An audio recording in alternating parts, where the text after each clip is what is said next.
Welcome back to the California Gardener. Today we're out here picking some of our yellow and white squash. Planted these back in April. It's now June 16th today. So as you can see, this is the squash I planted and had the landscaping fabric over them. All I did was sprinkle some slow release fertilizer on top of the fabric, and it kind of washes down with the watering. As you can see, these plants are pretty big, and check it out, we got all kinds of squash growing in here. Very nice yellow squash.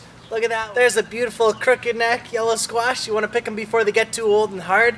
That way you can cut them up and they're great in stir fries or other dishes that you'll want to eat. Okay, so we're down under the plants now. I'm checking out all these crooked neck squash. You see there's a couple there. As we go down the line, we see there's more over here hiding. A bunch there, some bigger ones, some down there.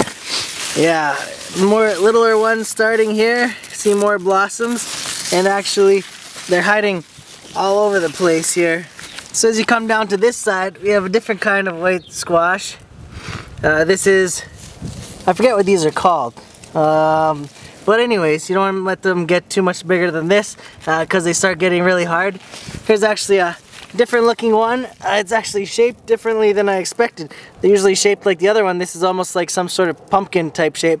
Maybe it got mated with one of the other pumpkins. That's why it turned out this way. Neat looking though. Nice white squash. Also, if you keep picking them throughout the season, as the plants grow, they're going to keep producing more. If you leave one on there, the plant won't produce as well. So it's better if you just go ahead, pick all the good size ones.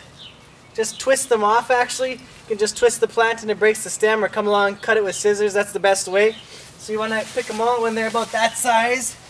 Okay, so right here I can illustrate what I'm talking about. So we have this larger squash down here, which is about perfect size for eating, and then a smaller one which looks like it bloomed, got fertilized, or pollinated here and is ready to grow.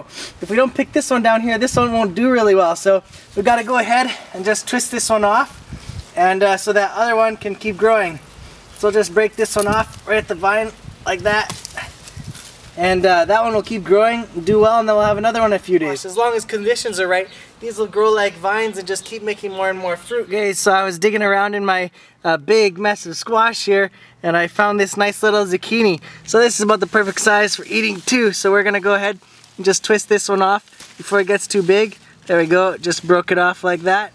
So if you plant some squash, you can expect some good outcomes. They produce a lot, keep you going for a month or two throughout the summer. So keep picking them, and they last good in your fridge. And check out the cucumbers growing like crazy behind me. These are the trellises I showed you earlier in the spring when I was putting them in on those small tiny cucumber plants. Now the cucumbers have climbed their way up these trellises. Now they're exceeding the trellis by about a foot high.